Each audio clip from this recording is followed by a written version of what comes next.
we come to our third lesson. Welcome back. Welcome back to the third lesson in our Trust the Story series.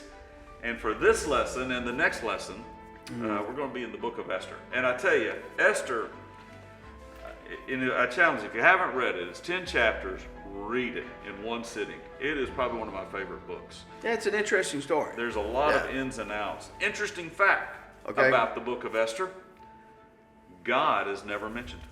Really? The name of God is never mentioned in the book of Esther, but it was implied. It was all over the place. It was all over the place. God is everywhere in Esther. Right. And that he's always working, which coincides very well with our theme, trusting the story, following a God and being obedient to a God that works behind the scenes, in the scenes, through the scenes, even when you don't. It's like that Waymaker song, and I think we have a video series on that. Even when I don't see you're working, I know you're working. Yeah. Especially the fact they're not even in, Jerusalem or in the land of Canaan. They've been captive. They're probably born in captivity. Right. So they still have been told the truths about God and the stories, and so they're still trusting Him. So to kind of give the historical thing here, you had when they were Babylonian captivity came, and that's the whole Daniel, Shadrach, Meshach, and Abednego, those guys, and then Nebuchadnezzar was defeated by the Persian kings, right? And they came in, and then they were actually allowed to go back. Right, Nehemiah, Ezra, they all went back, rebuilt the temple, rebuilt the walls, and they celebrated Passover, and they took a remnant back with them.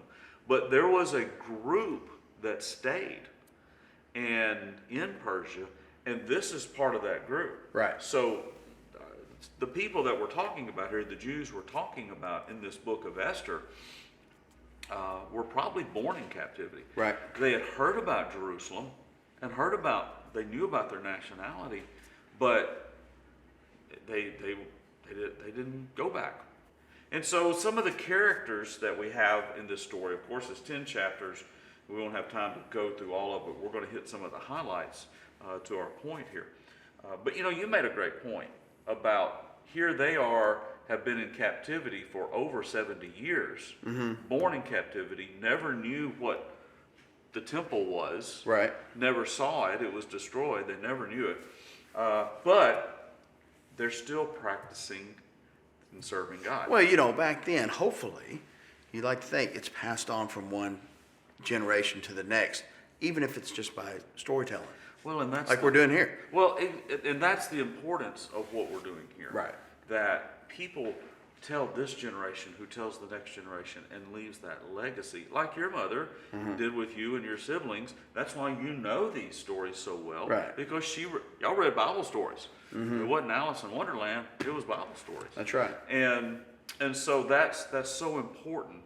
And even in the middle of a not so great conducive culture to what you believe, you can still serve and follow God, which is so apropos. Yeah, I mean, they were away from everything they were used to. I mean, and of course, by then, they're used to whatever, in Persia. They're making a life in Persia. And they were still taught. And that goes to the benefit of to the credit of one of our main characters, who was Mordecai. Yeah. We've got several main characters in this story that we're going to be King looking Xerxes. at. Xerxes was the king. Right. His right-hand man was Haman, later be known as Haman the Hangman. Okay. And he was his most royal official. Actually was promoted at some point. But Mordecai was the king's guard, one of his guards in his area, in his palaces, and was a Jewish guy. He wasn't Syrian, wasn't Persian. Wasn't Babylonian. He was Jewish. And he's working in this Persian king's palace. And then you have Esther, or her Jewish name was Hadassah. And it was Mordecai's cousin / daughter. Her mother and father were had passed away, and he took her in and raised raised her. Yeah. So he was the one that told her about all the customs and about the God and Right. about God and raised her up. So today's lesson is going to deal primarily with Mordecai and Haman, and and Haman he had some aspirations. he You know, was, and he was kind of, I think he was kind of conceited, you know. Mm-hmm. And I don't know what he thought. Hey, I'm gonna be the number one guy in the kingdom behind the king. Yeah, And so you know. he was hitching his was wagon kinda- to the big guy. Yeah. Not because he liked the big guy, because he wanted to be the big guy. Right. Or at least be recognized with him. Right. And so He probably liked having some power and Oh. some status. that is no Yeah, doubt, and we yeah. see that here. Well, to kind of do a quick picture of what's happening, Xerxes finds himself in need of a queen because he banished her. She embarrassed him, so she gets banished. And Yeah. Hadassah Esther becomes the queen through all these crazy events that happen. You can read in the first couple of chapters. But Mordecai tells her, don't tell him you're Jewish. Right. Don't tell him you're Jewish. Just protect your identity. Not really sure why, but He may have already known that Haman might have had something in for him. yeah, and I think I wonder if Mordecai has some insight and wisdom, and Right. we kind of see that in his character. Right. So they come along here, and that's where we are. She's the queen, and he's And, the king. and just because she's a queen doesn't mean she's just hanging out with them all the time. Oh, we're fixing. There's we're gonna some get to there's that. some you know, some royal rules to go by. There's some protocols. Yes, In there's fact, some protocol. Yeah. It's called the law of the Medes and the Persians. Once it's in place, it can't be revoked. Right. And so she has to. Well, that's the next lesson we're going to get to. Okay. And Sorry, I how didn't mean to we- jump ahead. How we do that. Yeah. So there's an interesting verse here, section of scripture in Esther, chapter 2, verse 19 through 23. You want me to read that? Yeah, go ahead. Okay. I got this small print here in my Bible. Gotcha. When the virgins were assembled a second time, Mordecai was sitting at the king's gate. Again, Mordecai is doing his job. He's at the king's gate. He's guarding things. But Esther had kept secret her family background and nationality, just as Mordecai had told her to do, for she continued to follow Mordecai's instructions as she had done when he was bringing her up. During the time that Mordecai was sitting at the king's gate, Bigthana and Teresh, two of the king's officials who guarded the doorway, became angry and conspired to assassinate King Xerxes. This is where we do that dun dun dun. Yeah. Moment, You know, you hear a lot of that in the Old Testament. Yeah, that a lot was- of conspiracies, a lot of. Oh, Yeah, it was, yeah. yeah. Everybody wanted, I mean, that was just the way the politics is. Same thing it is today. Yeah. But Mordecai found out about the plot and told Queen Esther, who in turn reported it to the king, giving credit to Mordecai. And when the report was investigated and found to be true, the two officials were hanged on the gallows. All this was recorded in the book of the annals in the presence of the king. Now, so you got this plot to assassinate the king by Bigthana and Teresh. Bigthana sounds like a character from The Godfather, like Luca Brasi. He's the hitman. Bigthana. Get Bigthana to go do it. No one you really want against you. And I got the feeling Xerxes was kind of, he just did his thing, and they're probably like, this guy, he's not treating us right. Oh So, yeah. Something happened they didn't Yeah. like. But here you have Mordecai, who, like them, was a guard. And you have a Jewish-born person raised in captivity. God blessed him to be the king, the guard of a pagan king. Now he was put in a position to save the king's life. Mm-hmm. Now, a lot of people might have looked at this and said, Hey. "You're guarding the enemy. Right. He's keeping us captive. Yeah. Here. He practices things Why- we why- don't believe Yeah, and so why are you telling him about this plot in. Why if are he's you- your enemy? Why are you so loyal to this guy?" Right. But we He's see just taking the high road. he's taken the high road. We You know. see no evidence of hesitation. He did his job even if it meant sparing the life of someone that some people would consider their enemy. What's the verse? Is it in the New Testament? Work for others as you were working for the Lord. Oh yeah, yeah. Where's that at? I think that's in Colossians. Yeah, that's a good verse. That's kind of what he did, you know. Well, Paul wrote this in 1 Thessalonians. I actually have this one written down. Okay. Make it your ambition to lead a quiet life. Mind your own business, work with your hands, just as you were told, so that your daily life may win the respect of outsiders. And it did. Yeah. He was content in his situation. He may not have agreed with what was going on around him. He may not have worshiped the way the king worshiped and did not practice what the king practiced, and probably saw a lot of things and experienced a lot of things that just go against everything that Right. he believed in. And we all feel that way and do that. Navigating in this crazy culture means doing your job to the glory of God. Absolutely. And we got to remember that. Sometimes we need to be the same here at this church building as we are at the workplace. Exactly. We got to be the same. And when we are, people notice something different. That's right. about us. Whenever a person goes to work, we as believers need to be the most reliable people. Absolutely. We're not the ones that, this was extra, I'm going to take it home. We don't need to be pilfering things from work. Right. Or being in the gossip chain over there or whatever, over at the water cooler. We take the high road. That's right. And whatever we have been tasked to do, and we've accepted that job, we fortunately in this country have the privilege of accepting the job that we're offered. Right. Do it to the best of your ability. Mm-hmm. Derek McQueen, a lot of our people online will be familiar with Derek. When he first came here, what his first job was? What was that? He was riding the back of a trash truck.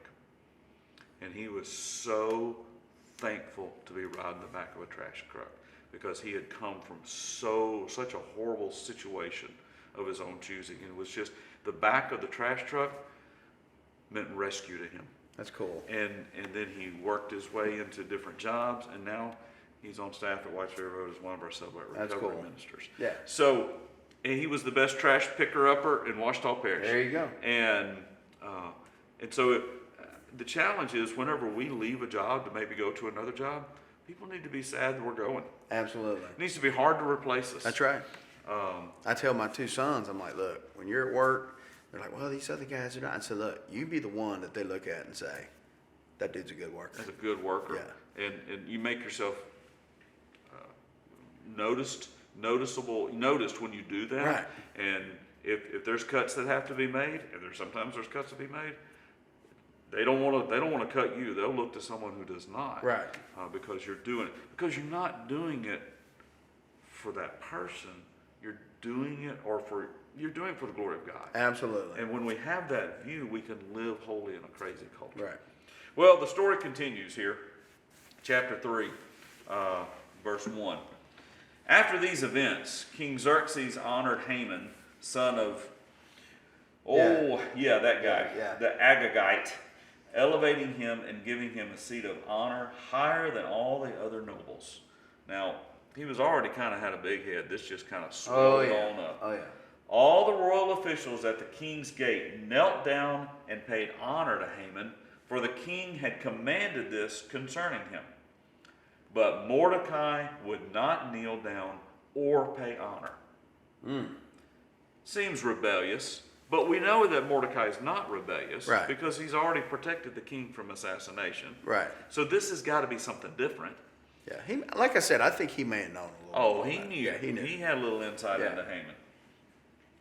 Then the royal officials at the king's gate asked Mordecai, "Why do you disobey the king's command?"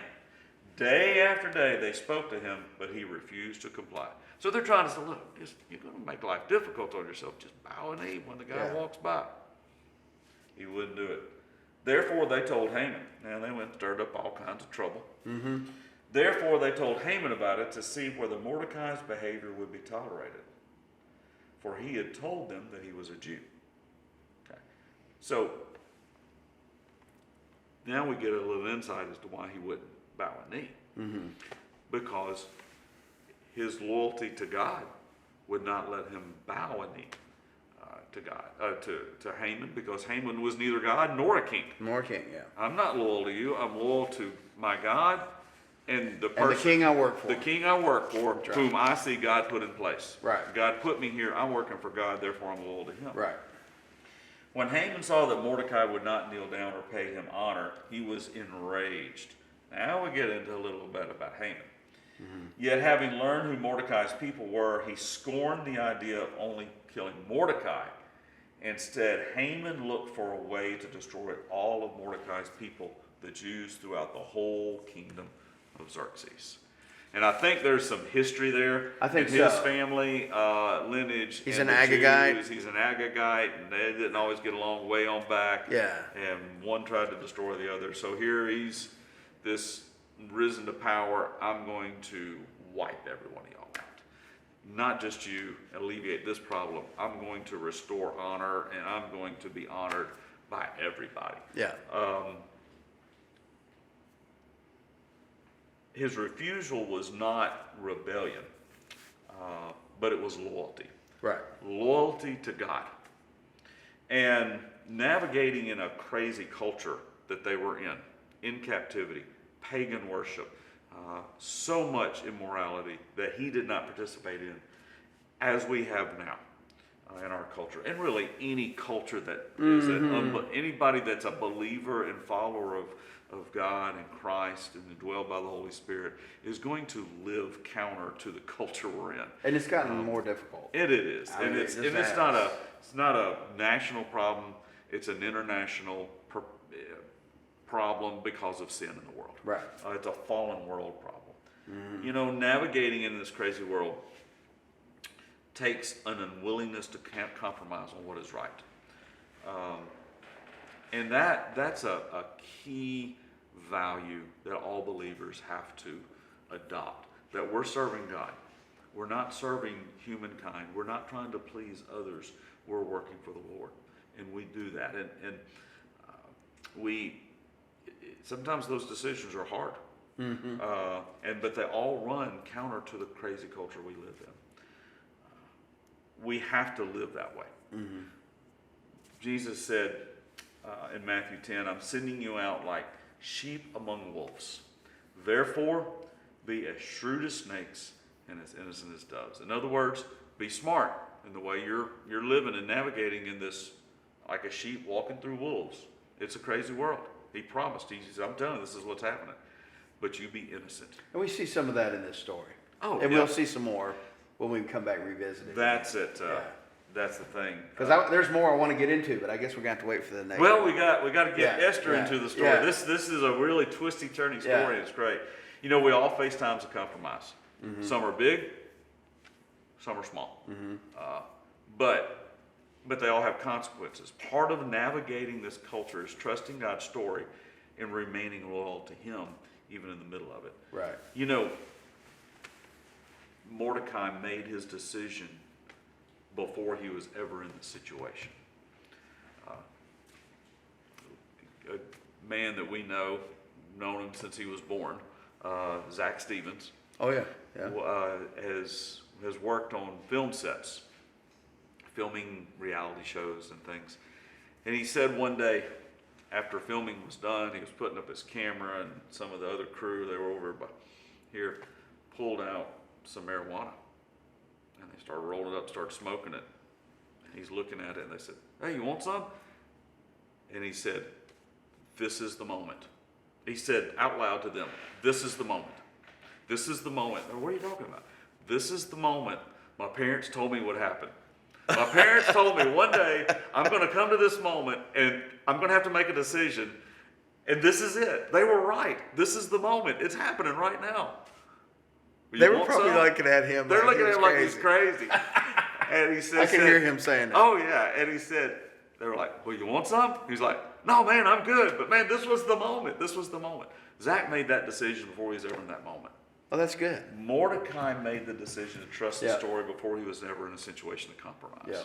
And that's where we are. The decision for all believers is to make is don't compromise. Trust the story in the middle of a crazy culture. Right.